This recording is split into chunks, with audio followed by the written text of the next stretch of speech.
I'm Just Saying is sponsored by Zone Delivery USA. Fresh, healthy meals delivered to your door. For more information, go to zonedeliveryusa.com. GoDaddy.com. Use promo code GFQ3 upon checkout and get 10% off your entire purchase. And by Audible.com. Get a free audiobook by going to audiblepodcast.com/GFQ. Hey everyone, welcome to I'm Just Saying week 46. It's actually our 1 year anniversary. Oh, that's right. Yeah. That's right. We started the second week in January last year. That's right. That's right. 1 year. 46, yeah, but we've missed a couple here and there. A couple of vacations, a couple of days off, and I'm sure we skipped a number somewhere and added a number somewhere. I'm sure we did. I'm surprised we're still using number and not weird symbols. Really? As every week, as we say, Lon Blaze is here with us. I am. And Joanna's here with us. Hello. How are you doing, Joe? I'm good. I sent that a vicious memo today to the staff of GFQ. Yes. Our fannies are still stinging. Yeah, It was everybody's angry at my memo.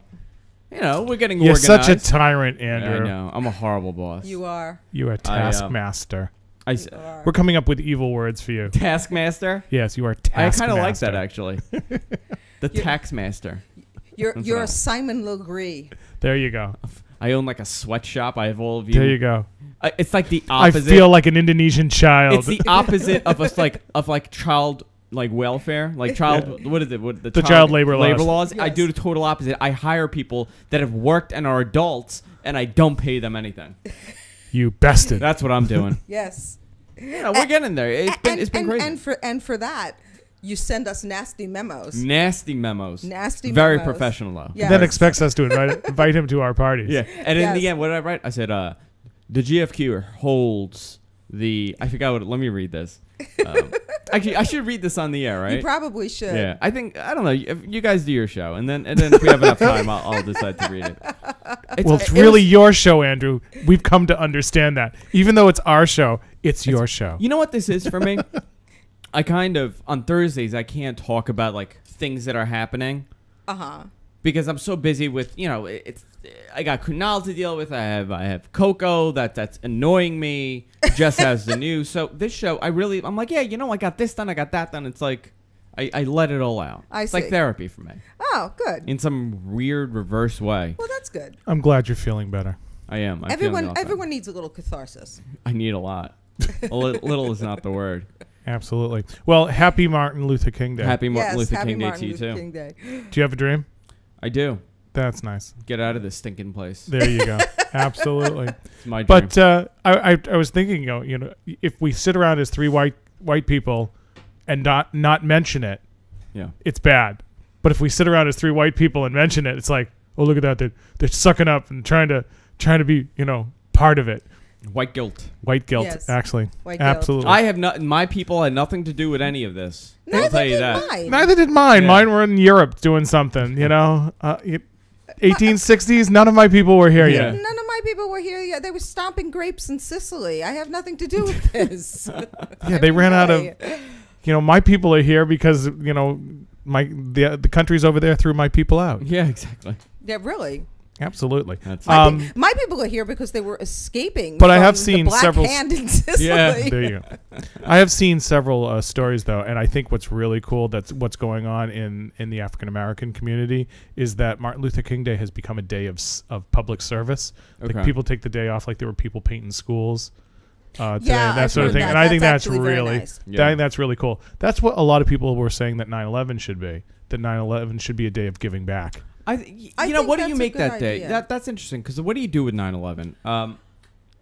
They've been talking about, like, do they make it a holiday? Well, I which think you can't. Sleepies should have a mattress sale. I'm in Yeah. favor You know? of I a know. holiday. Can you imagine? I'm always in favor of a But you know what the holiday. problem with that is? If you make it a holiday, then it becomes somewhat of a, like, Day oh, of God, rest. it's 9/11 day. Thank God I don't have to go to work. Like, Right, that's what exactly. happens with well, it. yeah, of course. I mean, like Memorial Day. Does anyone actually? I think you know- I think what would be great is if people could find, and you know, people are going to abuse it, but at least there would be people that didn't abuse it, and a lot would get done that wouldn't normally get done. Is that just in the same way that you used to get a note for, you know, take your daughter to Yeah. work day, or now it's take your child to Well, work what day? if you were seriously? What if you were?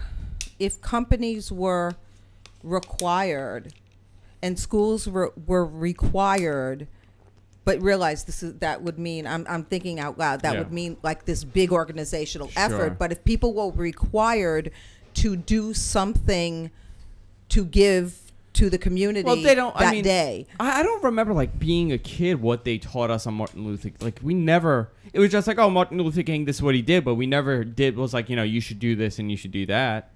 Well, I think the I think the African American community has made this a proactive day. It's been their idea, which I think is a wonderful idea.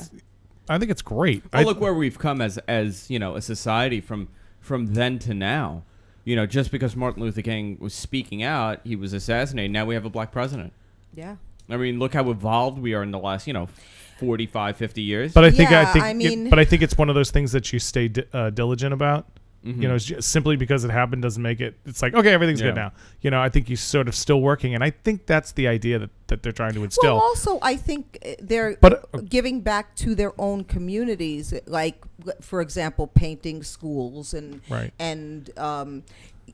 picking up in parks and things like that. I mean, that is giving back to your own community, which is a very positive thing. And it really it's a very matter. odd thing to start to hear the talking heads on TV and radio start to talk about the total message of Martin Luther King's speech, of the I Have a Dream speech. Everyone used to think of it as a speech from Martin Luther to the African American community. And now it's being treated as what it was actually intended to be, a speech that included everyone. Yeah. He talked about all races in it. And for it to be successful, it has to be embraced as that. I'm not taking it away from the African American community, and it should be celebrated. He was one of yours. And and it's he was a pivotal character in our country's history. But for his dream to actually be carried out, it has to be carried out in all communities of all races, of all creeds and colors. Yeah. And I think that's the thing that has to happen. And I said that the idea of the public service day, I think 9/11 should be a day like that too. I really do. We do not need another, January white sale. Yeah, but that's the problem. Like, how do you can't really control, sleepies from doing a 9/11 sale. Right. You can't control that, but what you can, it's all a matter of. I've seen Martin Luther King Day sales and this day sale. Like, I've seen that. Sure. Yeah. You have to. You're kind of bastardizing the entire holiday and the entire. But people are always going to do that. So what you have to do is you have to do something in opposition to of Martin Luther King Day because it's a new holiday, and we're talking about doing something for 9/11, which would be a new holiday if it's a holiday or Memorial Day or whatever. But Memorial Day, Labor Day, Memorial Day. Is supposed to be a day that we used to be called Decoration Day, right? It was that meant we remember, or Veterans Day, that we remember our now it's veterans. A day you sit at home and you drink. Right, exactly. The spirit of it has to be. We're kind of at it's odd that it's the next thing I wanted to talk about, that we've kind of gone into this crux where that people are getting this sort of, people have to get up and do things now. The whole reaction to I hate that. The whole reaction to the shootings in Tucson now has people going, do you think the rhetoric has gone too far? Do you think people have been too animated in what they're saying and how they're reacting? Not to go in a political direction, but I'm still a little confused on how this one guy's, obviously he's mentally disturbed and he has issues. The guy is totally whacked out. Becomes Sarah Palin as the big evil. Say what you want about Palin. I personally don't think she had anything to do with this. Nor do I. And you know what she did wrong when she came? Did you hear her speech? Yes. What she did wrong, if she had any brain, she would have said, you know what? I'm so sorry what happened. She reacted to the criticism like it was real. Exactly. She reacted to the criticism like it was her fault, and she went on the defense and said, well, I had nothing to do with this. This is the political blah, blah, blah, blah, blah. Yeah, it was. You know what?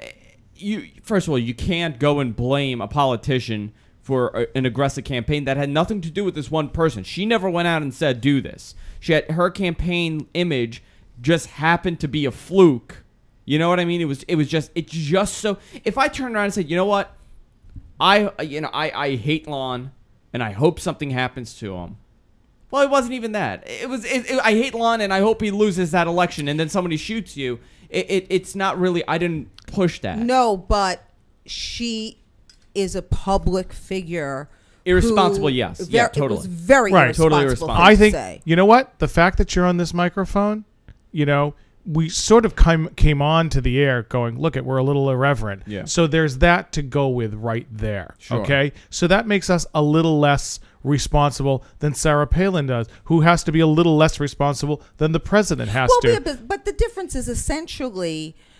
The guy was never. The guy had nothing to do with Sarah Palin. No, he did was not. a fluke. No. He did not. But the important thing is that essentially we are sitting here not as experts or journalists. I mean, essentially, this is entertainment. Sure. Okay? And we offer our... Very bad entertainment. Exactly. But entertainment. I have card tricks later. We offer our opinions, Sure. whether people want to hear them or not. And if they don't like them, they yell at us or they turn us off. Yeah.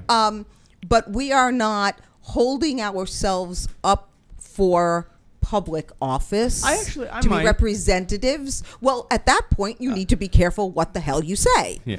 Right. Lon will be my advisor. There you go. I'll be the court. I'll be the court jester. That would really be He's the bad. king. I'm the court jester. But the court jester can tell Andrew anything he wants to, and Andrew can't punish him. Remember that.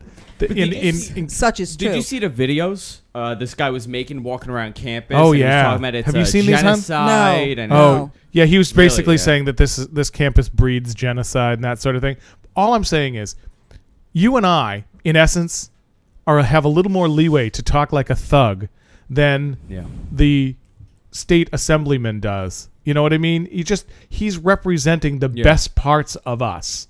That's what theoretically, right? But everyone, you know, that when I don't know who was it. Was it Obama was speaking like the State of the Nation address, and one of the senators yelled out "liar"? Yeah. Well, I don't care. No, that's I don't care which political side that's either was totally on. Inappropriate. That's totally inappropriate. It's a society of We're people become that there's zero respect Shut up, for Andrew. anything. Exactly. See? But I mean, would anybody do that to Reagan? Listen. In his day, I've been no. brought up my family's a Republican, and Ronald Reagan is the hero. You know, we have a Ronald Reagan room where we just sit there and look at Ronald Reagan pictures in my house. There you go. But nobody would have dared do that to Reagan. Right. And Reagan's coming from entertainment. Right. And Reagan came from that whole society, you know, that whole group of Don Rickles and being roasted. But you know what? And you never did anything. It was like a different time period, and it was just a different time period. People just didn't do stuff that people do now as a matter of course without even thinking about it. Nobody thinks about anything, and nobody. It's you know what's interesting? I like the conspiracy theories. I'm Yes, into it. I'm into it, but it's not necessarily that I believe it, but I like listening to it. It's a form of entertainment for me. And I was talking to somebody the other day, a relative of mine. He's really into it. And we were talking about it, and he said, you know, and he brought up an interesting fact. People there's certain conspiracy theories that go around screaming these things. Mm-hmm. And a lot of their audience is mentally unstable. Right. Are they responsible? Could this guy, because he was screaming about genocide and it's talking about the school, and he was really into this conspiracy that the school is breeding this horrible group of people, and this is what the system is. Now, he might have been preached something from one of the radio guys. Are they responsible for him? You know what I think? And it got me thinking. And there was no side that we picked, but. Are we responsible as broadcasters? I do think we have a certain responsibility. Yes, I think when you put yourself in a public forum, that you do bear some responsibility in Maybe what you not say as and much, what you witness. But if you're going to put yourself out there in a public forum where you're reaching a great deal of people, then it is incumbent upon you have a certain degree of power, and power has a corresponding responsibility, that you have a responsibility to what you say and how you say it. I think a lot of what happens is that we always talk about what the rights we have in this country, and we never talk about the responsibilities that go with those rights. You know, you have the right to get a license and drive, Sure. but you have the responsibility of being a diligent driver. Exactly. You know, and the same goes with this. To me, goes with the whole gun thing. It's that the checks and balances on me getting a license for my dog are higher than they are in some states. Come to find out that Arizona has the most lenient gun purchase rules in the country. Okay. Well, did you see that story about how it was right around Christmas? This 8-year-old kid or 10-year-old kid shot the mother and killed the mother. Yep. It was like in a very rural area, and they were saying how it's extremely rural, and all the kids play with guns. Right. Everybody has a gun, and they bought the kid a gun for his 10th birthday. And I said, rural or not, that has nothing to do with a sane mind and giving a 10-year-old a gun. What happened? He got upset at the mom, and he shot the mom in the freaking head. It wasn't an accident? No. Well, they were what they were doing. They're like, well, he shot it to scare the mom. He shot it towards the mom, but he didn't want to shoot the mom. What happened? The kid got mad, and the kid has some issue, and he's a wild kid, and he shot the mom, and he killed the mom. But you know what? Is it the kid's fault for not being disciplined and to be given a gun?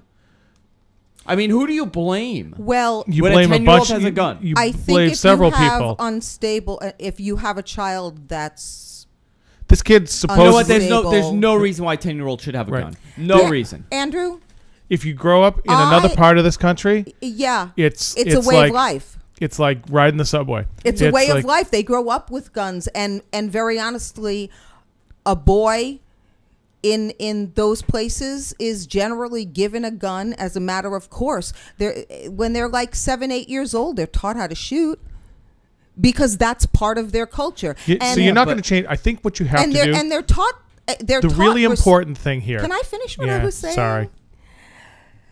They're taught, hopefully, responsibility and how to shoot. I mean, in the Old West, that was it was a rite of passage for a young man. Your father started when you were a little kid, 5, 6 years old. Your father started to take you outside and teach you how to shoot because you were expected to know how to shoot. That's how you got your dinner and how you protected your family. No, but people still do. But it's part of the culture. And if no child who's balanced would, even if they were pissed at their mother, would shoot a gun near their mother if they were not a little bit not all there. Now, if you know your kid's a little not all there, then you don't be giving the kid a gun. It's unheard of. Asking people not to have guns in some of this part of this country is like asking New Yorkers not to be arrogant. Yeah, they shouldn't be, but how do you weed that out? It is a way of life. It really is. So instead of saying we should take all the guns away or they should do this, we should find a way to work with what exists. Yeah. Now, that gun, in that case that you brought up, should have been locked away. And it only should have been taken out if the parents unlocked it. Absolutely. Right. That's you're right. See, there's where the problem is. And when your child was being supervised using it. Right. Because you don't let a kid with a chainsaw either. You know, I need to take a minute. I need to thank a sponsor. This is good. This is really good stuff. Okay. But I need to thank our sponsor. Thank you, sponsor. I know, Zone Delivery USA. Big fans of us. I love Zone. They just jumped on board 2 weeks ago to the network. Yep. I'm extremely happy. I'm on the Zone diet. Go. My New Year's resolution was, much like everybody else, to go on this diet. I want to lose weight. I need to, change the way I eat. I have a horrible habit. I overeat. I eat everything. I eat hot dogs and hamburgers and anything in front of me, and I eat to the point that I can't move. I'm surprised you're not the size of a cow. Thank God for my high metabolism. But I recently discovered Zone Diet. They jumped on board to the network. Great group of people. Every day I get a fresh meal to my door. 3 meals, 2 snacks. Excellent. I had flan with peaches as my snack. It was real. I mean, and it's good. It's not like the other guys where it's frozen, where it's not fresh. It's fresh food, right? Totally fresh, totally great. Fresh food, fresh flan. That's amazing. Everything. He had fun with flan. You had fun with flan. And they do the 40-30-30, 40% carbs, 30% protein, 30% fat. So you get a full balanced meal. And I'm blown away. Actually, these pants that I'm wearing now, they're falling off of me. There you I go. went down a size already. Really? Yeah, I'm a 31 waist now. Wow. From a 32. I don't Actually, think from I a 33 ever was at a the beginning. 31 waist in my life. I was a 30-30 until about 2 years ago. Damn. You were very Yeah. skinny when I first met you. Yeah. Yeah, if you turn sideways, Oh God! Now I've gained a lot of weight. Go to Zone Delivery USA now and get started on a healthy life. Back to you, Lon. No, I think the whole idea of guns is something that you can't change. There are things in this country that are inherent to certain people. You can't take that away from them, but you do have to find a way of doing it. They say, guns don't kill Sure. people kill people. Not really. Crazy people kill people. Right. And we have to find, listen, there was a kid, hun, you know who I'm talking about. There was a kid that I wish was taken away in a straitjacket when I was teaching him. Don't you? Oh yeah. Yeah. 'Cause he was crazy. I know this story. Yeah. Yeah. And He was crazy and possibly dangerous. yep, absolutely. He truly was. And the system just kept appeasing him and his parents and stuff. Why do you think that is? Because I think no one wants anything to be a real problem. You know what I Yeah. mean? Because real problems Because then you take have to time. take care of it. Yeah. Right. You have to get involved, and it takes time. And it's like, and the other thing is that you sort of have pleasantly crazy people around too, but you kind of know the harmless crazy people. You really do. I'm sorry. I think there are people. Harmless crazy people don't threaten to kill you. Right. I mean, Well, there's somebody that lives around here, my neighborhood, and he is a schizophrenic. Mm-hmm. The nicest guy in the world when he's on his medication. Right. When he's not on his medication, the guy is unpredictable. Mm-hmm. I know I have a close friend and he's a little off, and the guy, he's on a lot of medication. He has a lot of issues. He's harmless. right. But you don't know when the harmlessness is not going to, you can't predict when he's not going to be harmless. Yeah. Mm-hmm. You know what I mean? Like, it's kind of hard to predict that, especially when it's something so severe, schizophrenia, bipolar disorder, Right. manic depressive. All these things combined, it's a bad combination. Laziness is a big problem here because people need to be diligent and they want to. This is going to loop back politically. I know. Okay. A lot has been said because of everyone doing State of the State and State of the Union addresses, in January. They did a review of John Kennedy's speech, ask not what you can do for your country, ask what your country can do for you. And they took a poll of people, not letting them know that, they had this in mind. And they said, which should you be more concerned with? What you can do for your country or what your country can do for you? And it was completely flipped around. It was like 70% thought they should be concerned with what their country can do for them. We become a group of people that's so entitled to everything. Mm-hmm. And I think the reason for that is we're just so used to being given everything. I know we're in a bad state. I'm perfectly happy to whine. We're in a really bad state. We're in a bad state as a country. Even if I feel entitled to something, I whine. I don't get pissed off. You know what I mean? Yeah, but you know what it is? You're not in that situation. All viewers know your situation and what happened throughout your life, and you worked your ass off when Joe wasn't well. We've become a society. I'll give an example. 99 weeks the unemployment has been. That's the max. Mm-hmm. That's 2 years of unemployment, and people are going crazy that they're only giving us 2 years. It's never. This is the first time in history where we've gotten paid to be at home for 2 years. And you know what? For a lot of people, it's helpful. I understand. I have a ton of friends right now that are on unemployment. They're looking for jobs. But there are also a lot of people that are sitting there like, 2 years? Yes. That's it. That's true. Right. Well, it's like everything else. But we expect it, though. We expect the money. Unfortunately, it seems from talking to people that they're not monitoring people on unemployment. Right. When I was on unemployment, which was going back now before I got married, so we're talking, oh my God, it was over 20, it was like 27 years ago. Unemployment checks were carved in stone. Pretty much. Yeah. But when I was on unemployment, I was on unemployment actually when we were married too, right, for a period of time. I had to go in every once in a while with proof that I was looking for a job.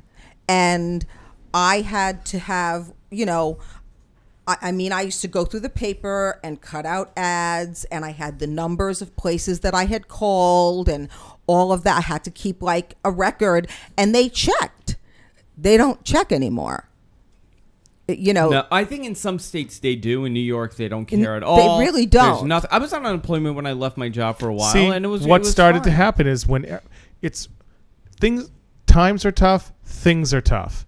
And what's happened now is that when things get tough on a less tough level, people go, "Oh, that's really too hard. But that's we way too want, hard." but we don't. We're not.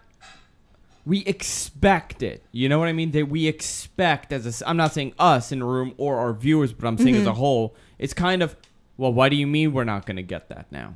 What do you mean I have to go and get a job? What do you mean? Why isn't the government helping me? Why isn't the government doing this for me? And it was never like that. This is something new in the last 25 years where we expect so much. It's a lot of it, I think, has to do with, I think there are a lot of reasons. I think the entire economy is changing. In the downsizing and the economy folding, so much people have learned, more efficient ways to work, and jobs that got eliminated, the companies got real wise at how to eliminate jobs. People have to retrain, and that has to be a big... Look what I did. Look what I've done. I mean, not to toot my own horn, but I know nothing about the entertainment industry. Right. You guys, this isn't your profession to be on the air and do radio.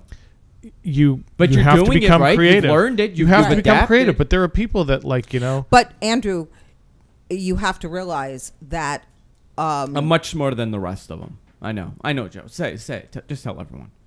Okay, you're much smarter than the rest of them. Right.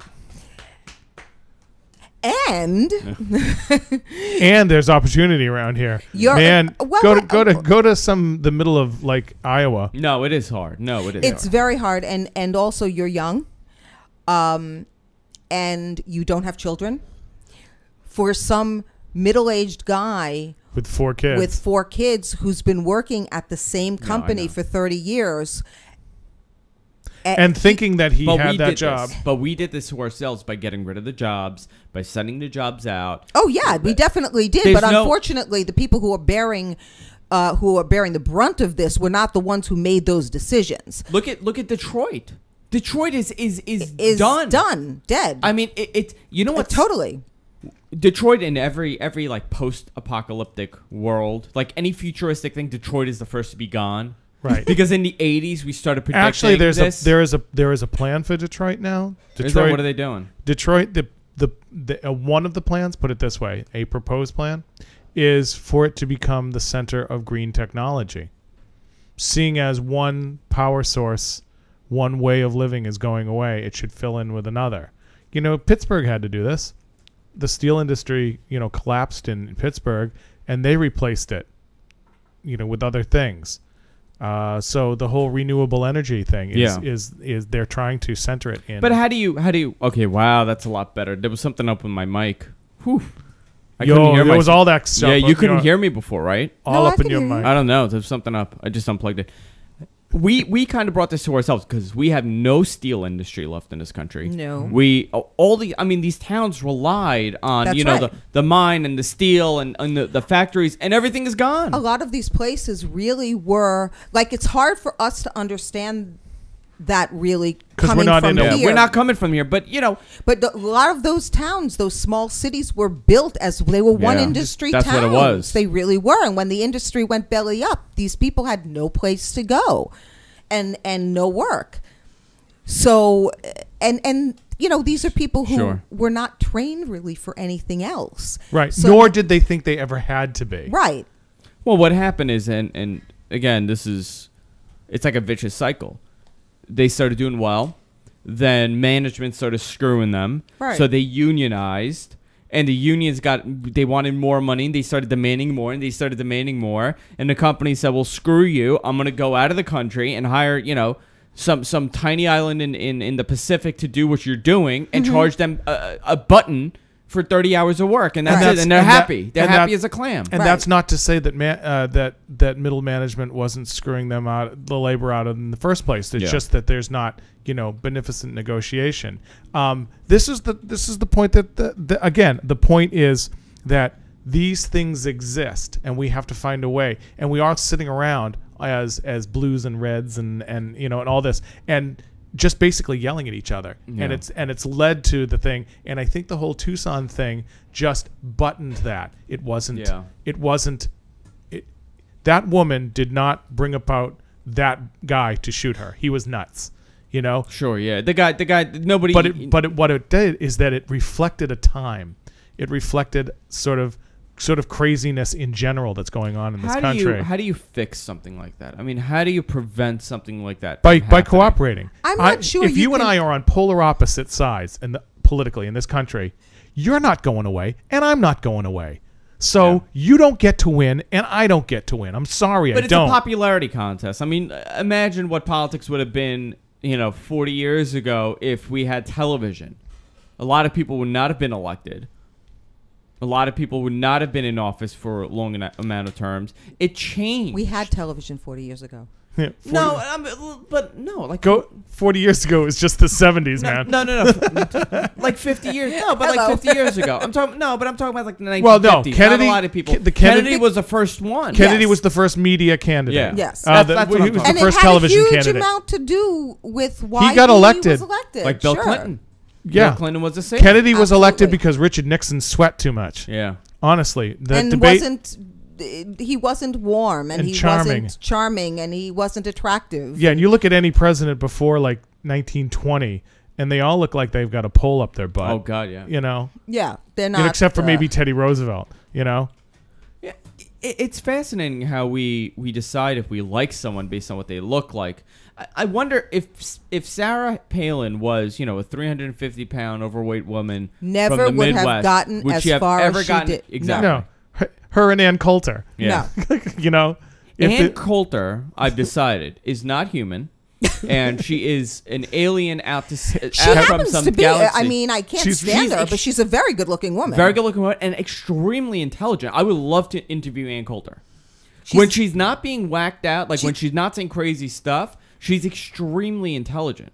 Which is what makes her so dangerous. Right. Yeah. But the thing is that if you and I have to live in the same house, and all I do is vilify you, and all you do is vilify me, how the hell do we live in the same house? I think I honestly thought with Obama coming into office, regardless of everything, if you like him, it would have stopped the sides. It would have kind of worked, bipartisanship would have taken over. I think he really has been trying. No, he didn't, because he screwed everyone and pissed everyone off with the healthcare reform. The smarter thing would have been is to stay in office for 4 years, fix the economy, then do that the next 4. But he chose not to. He had an agenda, and that's why. I also think he made a promise. He made a And one of the promise. things that if the economy's going bad, one of the first things that you lose out on is health care. He made So a was promise, trying to- and his constituents, the people who voted for him, that was a big issue. That was a I very don't know. big I issue. think, if I'm trying to make you happy and I'm trying to make you happy, right? Mm-hmm.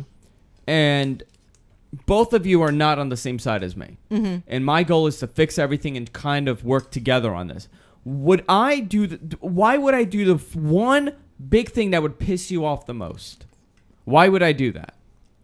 But I don't think it was the thing that pissed everyone off. I don't think so either. I think it pissed a very vocal group of people off. I think what he wanted to do is not to be identified as the first black president.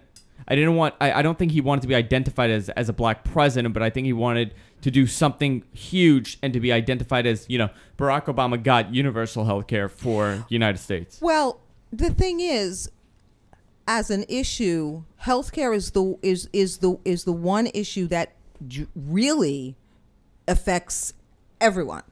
Right. It's the last. I've heard it referred to as the last plank in a social democracy. But wait a minute. When is the healthcare going to kick in? 2014, right? I believe so. Yeah, I think Right, so. it's something like that. So it's not even when he's in office. So it's just going to keep getting. But all things what I are mean? done all things are done that way, Andrew. A lot of laws that a president is responsible for invoking don't go into effect while they're in office. It just happens. Yeah. So it's a very tough road to hoe. It really is. It really is. Yeah, it's such a weird thing, huh? Like this but the whole thing is like it just sides and nothing gets done, and there's so much bureaucracy involved. But there has to be cooperation between the two parties. Yeah. There has to be, and that's not the climate that exists. But do you think we'll see that? Do you think we'll see it it's just getting worse, right? Not only is there no cooperation, there's no respect at all. No. There's really no respect, and that I think is what the biggest problem is. You know why? Because there are Republicans out there that aren't conservative, right wingers. There are That's true. Democrats that aren't leftists. That's true. Being a liberal and being a conservative have no meaning. Right, but we've said it 1,000 times. How do you become a raging moderate? How do you do it? Yeah. And the balance is in the middle. I'm a raging moderate. Right. The balance is in the cooperation. The only way that we're going to get something done is if you get a little of what you want and I get a little of what I want and everyone gets a little of what's the best. And it happens very, very slowly. And this country doesn't like stuff that happens slowly. They want everything to be done. And it can't. Apartheid took hundreds of years to get rid of, and it took a revolution. And that's even when the oppressed population was 90% of the population. Yeah. That reminds me of something I just heard when I was in the car before. Now, to some of our viewers, you may not even know who this person is, but before Haiti had I guess a somewhat democratic government whatever. They were ruled by a guy named dictator, a dictator. His father and then the father and then the son. Papa Doc. Papa Doc and Baby Doc. Baby Doc, yes. Duvalier. These were horrible, vicious, violent dictators who ruled that country by fear, and terror. People were dragged off in the middle of the night, never to be tortured, never seen again. Apparently, because the country is in such a horrible state since the earthquake, there is apparently now an outbreak of cholera that they can't control. People are still without homes and whatever. There's rampant violence. It's total anarchy. It's total anarchy. Apparently, one of the sons, Baby Doc, is still alive. Has decided to come back. But who's allowing him to come back? Because it was like a coup d'etat. He's been he apparently has been welcome. He's claiming he's going back to help his country, and the people there are letting him back. Here's the interesting thing. I was astounded to hear this, but 70% of the population is under 30. Really? Yeah. So because they have bad health care, probably. Also because everyone leaves. Right, because everyone leaves. So they have no memory of how bad it was. And so all they know is they're starving, there's anarchy, there's cholera, they have no home. This guy's got to do better. And so they're accepting him back into the country. Yeah, that's it. I'm looking here. It's a very not only he has returned, he returned Sunday. But why are they allowing him? I mean, why is the Haitian government allowing him to come back? Because apparently things are so bad that there are riots. In essence, people believe that anything, anything will be better than what. You're absolutely right. This was horrible because there was a coup d'état. They overthrew the government in 1986. Mm-hmm. Papa Doc was successed by his son, right? Baby Doc. Jean-Claude Duvalier, who led the country from 1971 until 1986. The 1986 protest against Baby Doc led him to seek exile in France. Then Norman Leader took over, but it was so bad. 30,000 Haitians were killed for political reasons under Papa Doc's regime. There was massive drug trafficking going on. The illegal drug trade in Haiti was booming. People are being murdered, killed, tortured for no reason. Yeah. And they're letting this guy in. Yeah. I mean, isn't that something? Yeah. Well, because 70% of the population really doesn't remember how bad it was. And a lot of that has to do with, And their lack parents, of education. Of course, a lack of education. And their parents are dead. So there are no elders passing the information on because their parents were either killed by the regime or they managed to get out or they've died because the healthcare is so bad. It's really a very scary thing. I mean, and sad. I mean, we're talking about in 316,000 people that are dead from this earthquake, and between a million and a half that are homeless now. Yeah, there's a huge cholera outbreak. You're right, yeah. and it's really, really bad. And one of the other big problems is that they're living in these like sort of tent cities, and that you have to walk to a bathroom, whatever functions as a bathroom. How do you recover? Some kind of a porta potty or something, and also you have to walk to a main station like to get water because there's no running water. So if you want fresh water, you have to like walk to the station where there's some fresh water if you can get it. And women and girls are being raped like by the thousands. How do you recover from something like this? I don't know. You're already a third world country. I really don't know. It's overwhelming. It's truly overwhelming. I really don't know. It's horrific. It's really horrific. It's so horrific that it's hard to really wrap your mind around it. I mean, and also people don't know it's one island. It's the Dominican Republic. Right. It's Haiti. People don't think that. They think it's their own little island. Yeah, Haiti and the Dominican. Yeah. Haiti is half the island. Yeah. It's the greater half of the island too. Yeah. The Dominican Republic's a bit smaller. No, Dominican Republic is larger. Is it? Yeah, yeah. And there's another. It's Hispaniola. Hispaniola is the name of the island. The island. Yeah. Interesting. Yeah. That's horrible. Yeah, it is a very bad situation. What does that remind you of, though? Does that remind you of something in Germany? Yeah. It's kind of it's just the environment. A vicious cycle, huh? When you have rampant desperate people will act desperately. When you have rampant poverty, desperate people, lack of education. This is exactly what happened during the Russian Revolution. Yeah. I mean, essentially, it was the same kind of situation. You had desperately poor people who were starving, and a small percentage of people who were wealthy. And when poor people have nothing left to lose. Haiti has 9 million people living on it. Dominican Republic has 9.6. The life expectancy is 61 in Haiti, 73 in the Dominican Republic, and the literacy rate is over 15 years old. Guess what it is? 52% in Haiti. 52% literacy rating. And that's probably, and in the end, that's why. And that's probably, like when you say literacy, you're probably talking very basic functional literacy too. Yeah, we're not talking about reading, a novel. What do you think? What do you think their annual income is? Oh God, it's like $1,000. $1,000. Yeah. Listen, which explains why they come here. In the end, the thing that you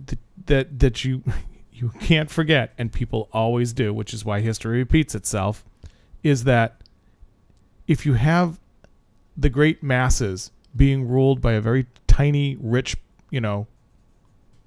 minority,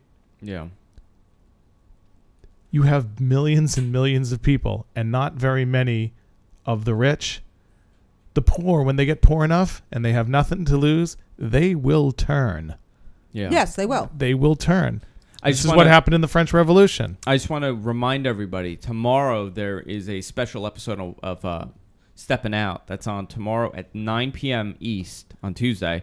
They have a huge guest, Ben Vereen. Oh, cool. Ben Vereen is coming in. I'm going to be there actually to help them set up and to have everything ready. Cool. But I mean, that's a big, good for Chauncey. He was in Pippin.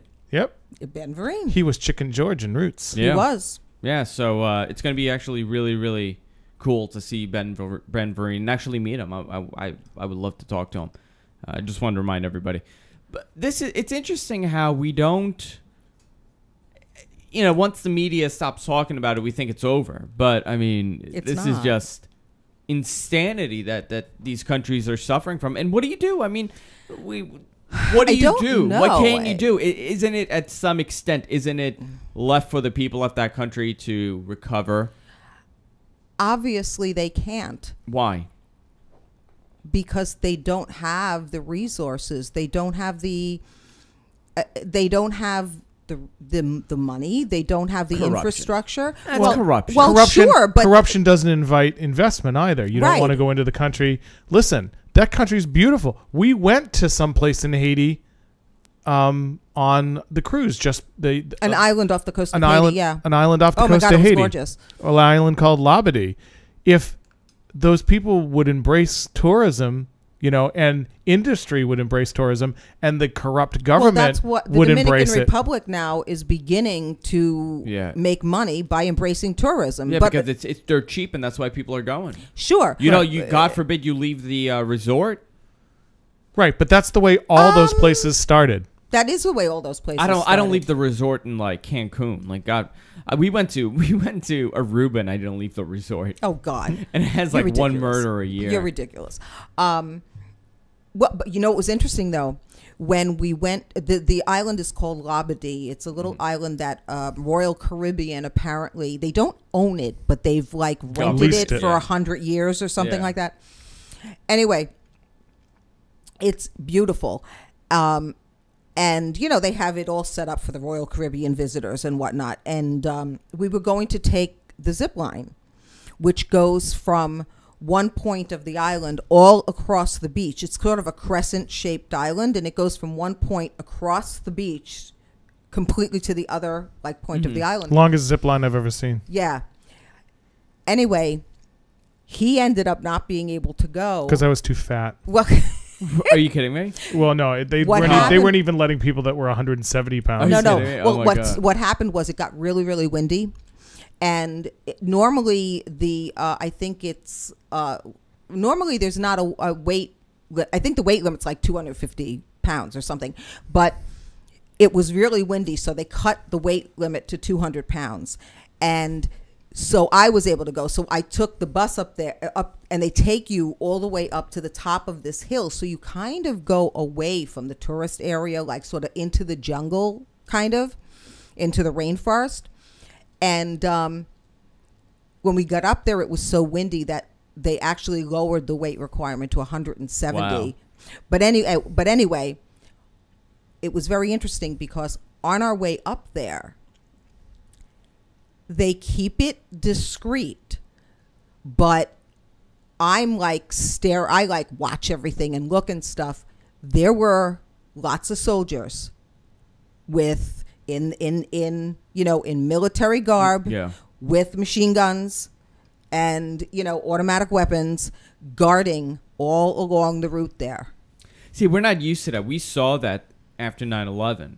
And it freaked us out. And I saw it recently. I was in the city, and by the train station, it was an NYPD cop with a full machine gun just standing there. And it's so surreal to see it because we're not used to it. We're not used to it. But they are all over the rest of the world. It's been that way in Europe since for years. The 70s. Well, Europe, the cat farts and they're protesting in Europe, so it's total anarchy there too. Well, again, what happened is you get disgruntled people and their voice isn't heard. They get louder and louder and louder until that happens. There's a huge, and people don't realize it in Europe, there's a huge illegal immigrant problem in a lot of these countries. Yes, there's terrible. It's really bad over there, but nobody ever talks about it. We have a friend that's Norwegian and Swedish. Swedish, and they say that there's a huge problem there because of entitlement programs. The moment someone's in, they're like a citizen and stuff, and it's like these people never revamped their rules. We've talked a lot of times about what's happening in France. That there are laws now that are upsetting minority populations because they didn't deal with it to begin with. Yeah. And they're really, these are socialist countries where the government provides everything for you. So these illegals are coming in and they're draining the system and not putting anything back into it. Yeah. I want to make another announcement. Today we hit 10 million viewers on Stickam. Wow. Total for over the last year that we've been doing this, year and a half that we've been doing this. We hit 1 million last January. So from January to now, we've had 9 million viewers on Stickam alone. Wow. So it's been great. That's pretty cool. Yeah, yeah, just to, talk about something else and make it all about You should me. get a sign outside like McDonald's used to have. Just over 10 billion served. Yes, this has been this has been a serious show. A very serious show. Yes, we're having a serious show. To lighten it up a little bit, the Golden Globes were yesterday. Oh, right. dear. Oh, these are the important issues. Let's talk about something important, the Golden Globes. Yep, absolutely. And it was the second year that Ricky Gervais hosted. Do you find them funny? I have. I didn't find him as funny last night. Now, I did not either. Was that because it was the second year, so it wasn't new? Last year, it was all new and irreverent, And people praise the British Office. They go, "Oh my God, the British Office is so much better." I watched 5, 6 of them. I did not find it funny at all. And I'm sure, because I'm not British and it's not. I was just going to say I don't get it, but there are so many people, and I know so many people that say, "Oh, do you watch The Office?" He goes, "No, but I love the British one." I think it's just like, I want to act smart, and I find British humor funny. Yeah, I have to. I'm not one of those Anglophiles who loves everything British. A lot of British humor is lost on me. Yeah. Now, see, I like some of it. There's a show that I watched a couple days ago. It was a comedy. It was on TV. God, what was it? It was so funny. Have you seen the one with Judi Dench? It's rather sweet. What are the names of As time some of the goes ones by? No. Good Neighbors was a really good one. This is a newer one. It's about it's couple couples. One worked for the mayor, like the governor or something, and the other one is like a blue collar guy, and the wife wants to have sex with him, and it was a really funny comedy. It was like a series. Okay. I find some of it funny, but not all of it. Some people are just when it comes to British humor, you have that kind of Office, and you have Monty Python. You have very little in between, so it's like you have two very extreme, like Benny Hill. I mean, the British fall over for Benny Hill. I did not get the Benny Hill. Till your dad loved it. I know, my father loved it. My father-in-law, who never left. Yep. A little of that went a very long way for me. But I think the whole Ricky Gervais thing was about his being irreverent. And last year, one of his favorite targets was Mel Gibson. Yeah. And last year, everybody hated Mel Gibson. Right. By the way, Keeping Up Appearances. That's the one that I saw. Brilliantly funny. I've heard of that. Brilliantly funny. Yes, it was I've heard of really that. good. Yes, it's very good. Yeah. See, so there are things that you like, but there are some that are just very, very dry. And I like some of them, don't like others. But Ricky Gervais is not one of the dry humor. I mean, he was really out there. And what I said that I thought the fault with him last night is that the flow of the show wasn't quick enough. Like, he would say something and it would just hang there. It did hang, yeah. And for two reasons. One, because it wasn't the greatest joke in the world, and one, because the speed of the show wasn't, humor becomes very unfunny if you do it slow. Tell a joke slowly. I felt the same as you. I thought he wasn't that funny. Right. His jokes were okay. They were but okay. it wasn't funny, and the crowd was not laughing. No, they were not. They weren't laughing. They were not. And I realized, in every review this morning, because I didn't see it last night. I was working all night, and I didn't really see it. Every review that I saw from people on Facebook and everything, he was brilliant. They said, "Oh serious? my God, he killed! He was so funny." And I said, "Oh my God, I have to see this." So I watched it, and I really felt like I didn't get something. There were 3 of us watching it, and all 3 of us felt exactly the same way. So I don't know what these people were watching. I don't know. I was amazed. I think Ricky Gervais is also getting spanked for doing exactly what they asked him to do. Do you know what I mean? Maybe his material was not up and hot, but all of a sudden everyone's like, "Oh, he's so, he's saying such controversial things." And it's like, well, that's what he did last year. Right. That's what you they hired him for. to do last year, except he wasn't funny. He wasn't on his game last night. But I mean, he just wasn't. First of all, I think it's hard for any, and especially his accent. It's a what kind of accent is it? He's it's Northern England. Yeah, it's a very difficult accent to follow. Like, I have a problem following Russell Brand. I can't follow him. I think he's hysterical. Do you really? Yes, I think he's hysterical. I don't get him. I just think his wife's untalented. I think he's a riot. Yeah, you think he's hysterical, and you think his wife is untalented. I agree about his wife. She can't sing. I don't get him. I think he's hilarious. I don't know what it is. Maybe I dislike British people. Maybe I have something against British people. No, but you saw one that you liked. It's like it's very individual. Okay, do you think Dame Edna is funny? No. You're kidding. Well, Dame Edna is not British though. She's Australian. Oh, I think she's the funniest thing in the world. I think it's hilarious. I find, what was that? Eddie Izzard? Eddie Izzard. I think Eddie Izzard is funny. I think he's hilarious. Yeah, but he's in drag, so he doesn't count. Not all the time. Well, so's Dame Edna. Yeah. They don't count. It's a gimmick. Eddie Izzard does a lot not in drag though. Yes, he does. Yeah, he does. He's good. No, but Dame Edna is hilarious. I think Dame Edna is hilarious. Hello. That's what I'm gonna do. Oh God. But it's like Conan. Yeah. now I've never actually seen Russell Brand do his stand up. I don't get it. I have seen him as a guest on a talk show, and I think he's hilarious. When they had him on the MTV Music Awards, what is it, the movie awards or music? I don't remember. The first season when I saw, I was, oh my God, this is a disaster. Then they hired him for the second year. He was better on the second year, but he was still not good, because I think what happens, a lot of people don't understand him. Well, because he puts everything as a question, right? So everything is a question. Well, that's how that's a certain British. I think British people need to change the way they speak. I think that's what it comes down to. I hate all those. Listen, you know what? They're brilliant. They're what's brilliant. The Monty British. Python line? I hate all foreigners, especially the ones that live abroad. I'm a huge Monty Python fan. I think there's some really brilliant British comedians. Okay, see, I don't get the whole Monty Python thing. Oh God, it's brilliant. No. But I'm a big sketch comedy guy. Like, I love The Kids in the Hall, which is Canadian. Yeah, I'm not really. Absolutely love The Kids in the Hall. I'm not so much into the sketch comedy.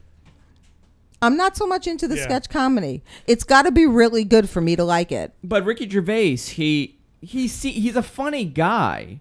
He is funny. I just don't feel what he did last night was, it could have been really funny if the crowd laughed. Crowd was not. I think it was the crowd that wasn't. Well, the thing was, the crowd was not. The crowd with him. seemed to be getting offended at everything. Yeah, they were not with him, and for a drinking crowd, that's kind of unusual. But the thing is, as a performer, you would have thought he would have maybe sort of changed his tact. But he's not a stand-up, is he? A little bit. There was they were talking all on the morning talk shows all day that he disappeared for like an hour during the show. Like, there were enough announcements and they went from one thing to another, and someone said, they certainly think that he was like being spanked, during that but he hour. didn't write the jokes. Well, he writes a lot of his own material. They hire him to do that. But you know what? They approve it. Like, he goes out there.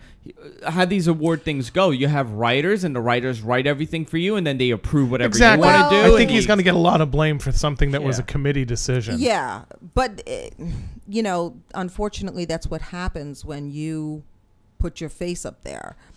Look, people have bad nights. David Letterman hosted the Oscars once, and he was terrible. And he's never been back. It was awful. Yeah, he was terrible. Like, he made the Charlie Sheen joke, and he could have done such a better job of that Charlie Sheen joke. And he made a joke about Robert Downey Jr. About finding him in rehab somewhere, and it was but like, Robert Downey Jr. is the golden child now. You don't go after him. Well, like, he hasn't done that exactly. Was the thing. But the thing that was fair about it was there was no one he didn't go after last night. Yeah, but he didn't do what Rickles does brilliantly. Yeah, Rickles just pummels the audience. Yeah, pummels them, and then goes, I love you. Right. Yeah. That's what he does. But you know what it also is, and I think this has a lot to do with it. He's not one of them. Yes. That has a lot to do with it does. too. Even though he's an actor, he's not an American actor. Right. And he's not not one of the crowd. He's not a Hollywood actor. He's not a Hollywood actor either. So it's kind of Don could go after anybody and say anything he wants, but he was so accepted to do that. And that's what I constantly say. People constantly say to me, and I'm going to make this about me again. Same with the Joan Rivers. Same with Joan. Joan could do whatever she wants. People say, oh, well, how come you don't? You could say whatever you want on the air. How come you don't say this? And how come you don't say that? And I say to myself, I haven't earned that yet. Right. If I go around beating everybody up, I haven't earned that. I haven't paid dues. I've only been doing this for 2 years now. I do go after people and I do beat people up, but there's a certain level I take it to. I can't do what Howard's doing. Howard's been doing this for 30 years, and you know what? He didn't do that when he started off. And I tell people that all the time. Howard does what Howard wants. Howard was more character based. Howard was all character based, and it was a lot of different type of jokes. That's true. He used to do all those different, like the gay Andy of Mayberry and stuff. And he Mama did, Like a Booba Day. Mama Like a Booba Day. But he wasn't a shock jock. And I hate that term, but it's you can't get out there and bat at 400 and hit home runs every time. It takes time. You develop. And yourself. you know what? Absolutely. Even still, look at what happened to Imus when I forget what it was he said. Don Imus, all he is a corpse with a head. He's been around for a long time, and he's still got my wife Deidre, my wife Deidre and I. My wife, the other day, that's all he is. He lives in New York. Why is he wearing a cowboy hat? Because he actually owns a ranch in. I own a ranch and I put the kids to work. Those poor kids. His alcoholic wife and him. And we actually saw, two of the movies that won awards. We're way ahead of schedule, hon. We've seen Black Swan. So what? And we who saw won what? Okay. Natalie Portman won Best Actress. Really? In a movie. Black Swan? For Black Swan. Yeah. What? Jessica just saw it today. Did you like it? I have. Okay. We don't speak anymore. Okay. So. What you saw was the extent of us seeing each other today. There you go. Oh. And Colin Firth won for The King's English. Okay. Mm-hmm. It's an amazingly good performance. Okay. Yes. And that's a good movie. And then the two supporting actors in a movie were both went to Christian Bale and Melissa Leo for The Fighter. Okay. Which I heard was really good. So did I. I haven't seen it. And Best Film went to The Social Network, which I hear is very good. I have not seen it. I'll tell you something about Social Network. It is very good. I did not find it to be the greatest movie in the world like people are making it out to be. Yeah. I thought it was a good book. Well, I thought it was a good movie. I thought it was very, depending on what side you pick, it was an interesting movie on the creation of Facebook and how it happened, and the lingo was there for the tech people. Maybe I missed something. Well, that's how I felt about The Black Swan. I thought it was definitely an entertaining movie. Someone said it was the most well-executed bad movie ever. It's like, but I didn't think it was brilliant. She's really good in it. She's really good, but I don't think it. Who was this? Natalie Portman. Well, I think The Black Swan got a lot of attention because of Mila Kunis and her the sex scene that had a lot of attention. Yeah. Also, because she had to learn, she had to go do the physical transformation, and both of them lost a ton of weight. Yeah, they both lost like 20 pounds, and they were tiny to begin with. And they had to learn a lot of dance and stuff like that, which they did fairly well. And they filmed it at Purchase. Oh wow. Although as well as she did, and the editing was, I could still tell when it wasn't her. Yeah. I could. And to me, maybe that was part of it. To me, that kind of ruined it a little bit for me, because I could tell when it wasn't her. And or you cared to. You cared to tell. Do you know what I mean? Sometimes a movie, like if you can spot that the person's the thing, but you're so into the movie, it kind of doesn't mean anything, but you could sort of spot it and that sort of thing. Someone was saying today, we were discussing with our friend, that this year in total is not a great year for film. No, not like last year. There's not last year a plethora of really what was good it? stuff. Hurt Locker. Hurt Locker was unbelievable. Yeah, it was brilliant. And Avatar was brilliant in its own way. No, in its own way. It was a technical brilliance. This is the face I make at you. Technically, it was brilliant. I did not think the storyline was anything special. Yeah, it was Pocahontas. It was Pocahontas. Yeah, it was a white man raped my land, and we're blue. Yeah, I thought the story was very forgettable, but technically it was very innovative, and it was and such. But there were other good things too last year. And Joe, as a woman, yes. you would be able to help. How gross were some of those dresses this year? and my gay side is now going to come out. Oh yeah, I was so Julianne Moore wore the ugliest looked dress ever I've seen had ever. her arm in a sling. But they all seem to be doing a very Everyone had classic, sleeves this year. Yeah, very high cut and sleeves. Everybody, Angelina Jolie's dress. Oh, everybody. Well, see, I thought the dress was beautiful. Oh, did you really? Yes, I thought they were. I thought it was very, very elegant and statement. But everyone's the green one. Yes, and I don't know if you saw the back, but the back was an open V all the way down to her waist. I don't know. Which I thought it was very stunning. I liked it. We should do our own fashion police. I liked it. I did not like the big rose on Natalie Portman's dress. Yeah. Without the rose, it would have been fine. But I also thought her hair was way too severe for a girl that young. It made her look too it made her look too matronly, I thought. Yeah. And usually she looks really good. You know who I thought had a really ugly dress? The host of the walk-in show, the British girl. That was the ugliest. Oh my dress God, that was hideous. It looked like she was wearing a red like church dress. Yeah, it was like hideous. someone took a girl. Oh, I know what you're talking about. It was really awful. Oh, and January Jones, beautiful girl. What from the Mad Men. hell was she wearing? Glee won. I'm happy that the kid from Glee won. Yes, too. me Which too. kid? The gay boy. Oh, the gay boy. Okay. Yeah. He's wonderful. Yeah, I was he's really very good. happy for him. He's really wonderful. But yeah, her dress was hideous. That red thing with the cutouts and the fringe and please. You know what? What was a joke that got him in trouble? Ricky Gervais was the Tom Cruise joke Oh yeah. about something about. Yeah, they said that something about gays is he actually Scientology. he started with the movie that Jim Carrey is in. I Love You, Philip Morris. Yeah. Where he and Ian McGregor play two gay guys. He said, so they're two straight guys in a movie playing actors, not, unlike Scientology, you know, which is, right. Yeah. Which I thought that was a low blow, really. Well, that wasn't you know what it really is, funny. too?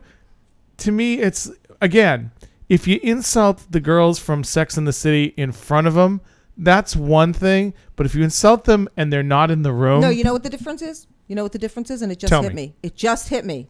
Go ahead. Because it really just hit me. The joke about when he joked about Mel Gibson or even Robert Downey. Yes, Robert Downey is very beloved, but those were jokes about things that actually happened. Yeah. Making a joke about Tom Cruise being gay, and hiding behind a Scientology has never been proven. It's a rumor. We don't know for a fact that he's gay.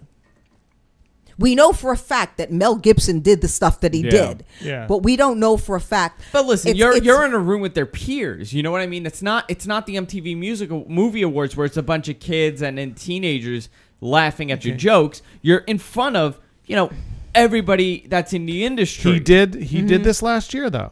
Do you know what I mean? Don't forget that he did it last year and was praised for it. I don't know. I don't know if it forgives them. Again, I'm a big one to state reasons and never see them as excuses. But I do think there's a big difference between making a joke about something that someone has done.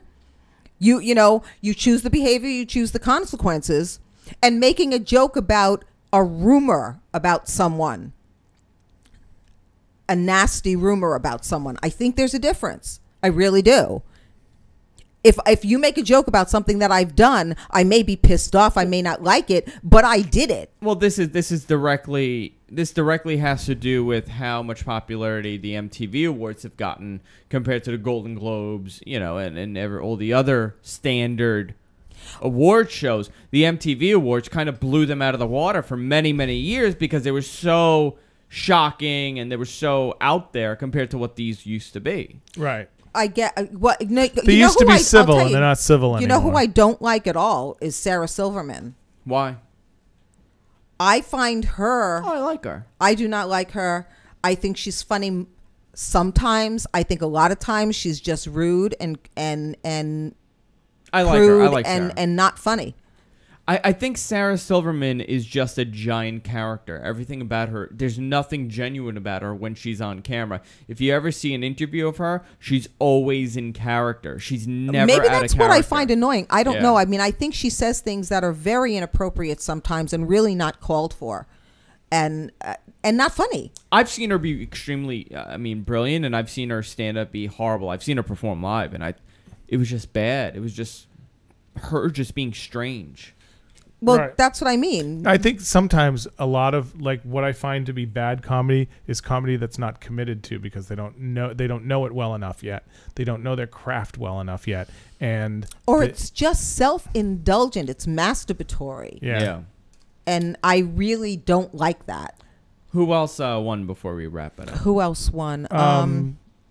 What the TV? Oh, you know who won? Boardwalk Empire won best Okay. TV drama. You know who won best TV actress Who? in a drama? Katie Sagal for The Sons of Anarchy. Yeah. That was a Really? big surprise. Everybody expected Juliana Margulies to get that. If not her, then Kira Sedgwick. Yeah. That was a big surprise. Yeah. Huh.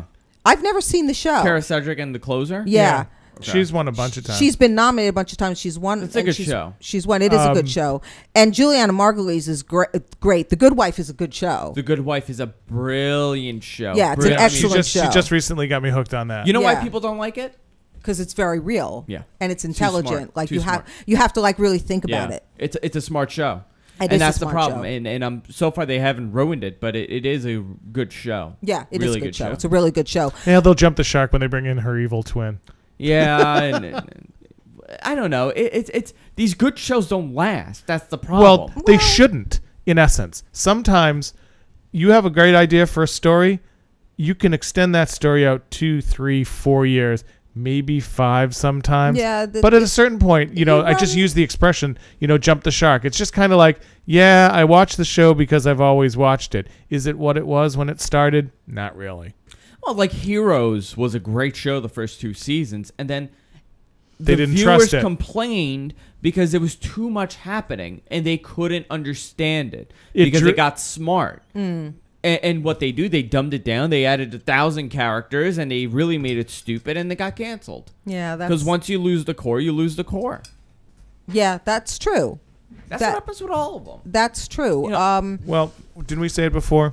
Well, I have to say that I think I happen to really enjoy Law and Order SVU. Still a brilliant. Still a brilliant I show. just watched an episode, one of the latest ones. Yeah, I watch it every week. And Still it a is brilliant episode. It is written so well. Yes. And it's so surprising for a show to be on so many seasons. Yes. And to have such solid writing. Solid writing. Well, that's one of the reasons that they kind of rotate cast members out solid and stuff so that writing they can. and solid, Yeah. but the actors on SVU have been there a long time, and I they're just watched the one where he went into rehab because the doctor yes, thought that had was raped him. really good. Brilliant. Yes, that was really Brilliant. good. And she's been recognized. She's won an Emmy, which I think is deserved, but he never has, and I really think he's been overlooked. Well, he's because leaving, right? I think he's really good. Christopher Maloney? Yeah, he's leaving. Is This he? is the last season, right? I don't know. It may be the last season for the show. Yeah, because I don't know. he doesn't want to do it anymore. I have to tell you, It's a grind. they Work very long hours. They work long Yeah. hours, and that it was interesting. Miss Melissa Hargitay was interviewed once, and she said, the people that do this actual job, you know what their shelf life is? You know how long they work SVU? 2 years. 2 years. Really? Yeah. After that, they're burnt Because out. They've seen so much. It messes with your head so badly. It started in 1999, so it's been Yeah. on for a long time. Yeah. Yeah, it's and they film here. Still really, yes, they do. It's still really a good show, and they're both really good. He's a wonderful actor, and he's Let's see so what the ratings good. are. The ratings are still good. They're still getting decent? an 8. Yeah, there's one more season left. May 2011. The season. No, which season are we in? We're in. No, this is the last season, I believe. yeah. Because last season it got an 8.3, so it slowly started going down. But I mean, it's still getting a solid. Munch is not there this season. Munch right? is there. Yeah, he's there. Yeah, He's there. I haven't seen him. Detective Yeah, Munch. I yeah. love him. He's He's been in everything. Oh my God, he's such. he a looks dick. like a walking corpse Oh now. my God, I know He he's does. gotten He's so such old. he was such a dick. I know, but he was brilliant. Oh, yeah. Let's Well- let's wrap it up. Okay. We Oh, had such a shout out to Jim Parsons too, because I love that show. Yes, and he won Best Supporting Actor for The Big Bang Theory, which I love. I have love to the start watching that. Oh, it's very The Big Bang cute show. Theory. Go to our website, guysfromqueens.com. Also go to our streaming site, gfqlive.tv. We'll be back tomorrow with Steppin' Out with Ben Vereen. All right. Special guest Very Ben cool. Vereen on. And we'll see you all next week. Good night, Bye. everyone. Good night, guys.